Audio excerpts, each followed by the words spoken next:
Premijer privremenih prištinskih institucija Albin Kurti, koji će sutra u Brisel prisustvovati sastanku Saveta za stabilizaciju u pridržavanje Evropske unije i tzv. Kosova, sastaće se sa šefom diplomatije Evropske unije Josepom Boreljom. Taj susret biće prilika da Evropska unija, posrednici sa prištinskom stranom, još jednom razmotre mogućnosti održavanja dijaloga Beograda i Prištine na visokom političkom nivou do kraja godine. Albin Kurti je pred dolazak u Brisel poručio da bi sastanak sa predsjednikom Srbije Aleksandrom Vučićem mogao da se održi upravo u drugoj nedelji decembra, da su Evropska unija posrednici ti koji treba da procene da li će poslati pozivnice.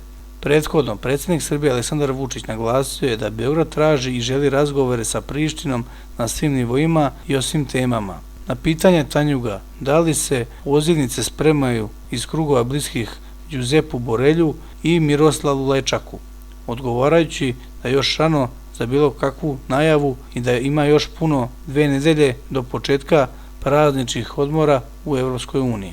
Šef diplomatije Evropske unije Josep Borelj u više navrata je pozivao predsjednika Srbije Aleksandra Vučića i Albina Kurtija da se do kraja godine sastanu u Briselu. Nakon posjeta Beogradu i Prištini, specijalni predsjednik Evropske unije za dijalog Miroslav Lajčak nije zvanično iznosio detalje oko mogućnosti organizovanja konstruktivnog sastanka lidera dve stranke. Od ranije je poznat stav Lajčaka da bi sastanak Beograda i Prištine na visokom političkom nivou trebalo zakazivati ako postoji mogućnost napretka i iskoraka, što se nije dogodilo u posljednje 2 runde razgovora Vučića i Kurtija u Briselu. Nakon sastanka Vučića i Kurtija sredinom juna i jula zaključak je bio da su obe strane ostale na svojim dijametralno različitim pozicijama, a jedini dogovor je bio da se sa dijalogom mora nastaviti. U međuvremenu, pod ocjeni Evropske unije, napretka u dijalogu je bilo.